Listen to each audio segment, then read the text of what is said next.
नमस्कार दोस्तों, मैं हूं बीरेन सिंह और आपका स्वागत है एक बार फिर से हमारे नए YouTube चैनल रेड कारपेट में।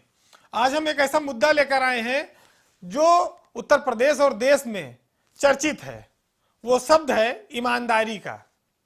ईमानदारी शब्द इसलिए चर्चा में आया कि मीडिया और पत्रकारों के लिए इन दिनों उसका बेहद ज़्यादा इस्तेमाल होने लगा और इसको लेकर काफ़ी नाराज़गी और विवाद भी है।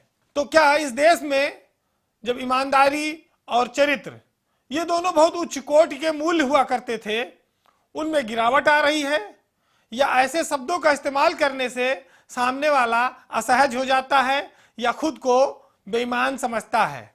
उसकी अंतरात्मा में कैसे कैसे भाव आते हैं। आज के दौर में आप इसे एक तरह से ऐसे भी कह सकते हैं कि किसी को बेईमान बोल दो, दलाल बोल दो, लुच्चा बोल दो, लफंगा बोल दो, वो उसका बुरा नहीं मानता है। अगर आप किसी को ईमानदार बोल दीजिए तो शायद वो उसका बुरा मान जाए, और ख़ास तौर से पत्रकारों में। हालांकि आज के दौर में जब आप टीवी पे बहस देखते हैं तो वहाँ पर एक पक्षीय भाषण देने के लिए संस्था से जुड़े उसके लोग होते हैं। वो दूसरों को मर्यादा में रहने के बड़े उपदेश देते हैं, लेकिन खुद उनकी अपनी मर्यादा और निष्ठा कई बार तार तार हो चुकी होती है। चर्चा ये इसलिए है क्योंकि राष्ट्रीय दल के एक मंच पर गर्मा गर्म बहस हुई। उस बहस का लब्बो-लुआब ये निकला कि जिस देश में जिस पेशे को ईमानदारी और चरित्र का पर्याय माना जाता था, आज उस पेशे से जुड़े हुए लोगों को अगर ईमानदार कह दीजिए तो वो बुरा मान जाते हैं। क्या पत्रकारिता में, मीडिया में इस तरह की बुराइयां आ चुकी हैं? क्या अच्छे लोग बचे नहीं? क्या लोकतंत्र में जाति और रिश्वतखोरी और भ्रष्टाचार ने हर दामन को दागदार नहीं किया है? हर कोई बाहर ईमानदारी की बड़ी बड़ी बातें करता है, लेकिन उसकी अंतरात्मा जानती है कि वो कितनी मात्रा में और कहां तक बेईमान है।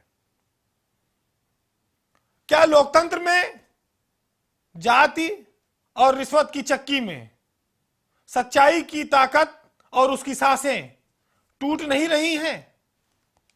क्या जीवन की छोटी से छोटी आवश्यकता पूरा करने के लिए अब कोई साफ सुथरा रास्ता नहीं बचा है? जिस पैसे पे हम कभी बहुत फक्र करते थे, उस पर आज उंगलियां उठ रही हैं, कीचड़ उछाले जा रहे हैं, और लोग पूरी दुनिया के सामने टीवी चैनलों पर बैठकर इसको स्वीकार करते हैं। ईमानदारी शब्द आज भी सच्चाई का पर्याय है, लेकिन कुछ लोगों को यह तकलीफ देता है, उनको गाली की तरह लगता है। बहरहाल इस देश में तमाम ऐसे मूर्धन्य पत्रकार हुए मीडिया जगत में जिन्होंने अपनी कलम से सरकारों को हिला दिया। सरकारों के सामने वो झुके नहीं, लेकिन अब दौर बदल गया। मीडिया अब पक्षपात का शिकार होता जा रहा है। अधिकतर लोग सत्ता पक्ष के साथ नजर आते हैं। सत्ता के खिलाफ बोलने की लोगों में हिम्मत भी नहीं होती, और जो बोलते हैं उनका हश्र भी बुरा होता है।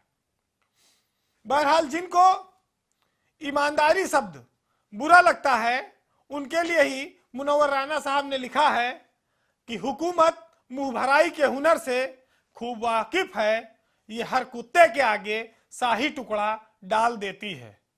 नमस्कार।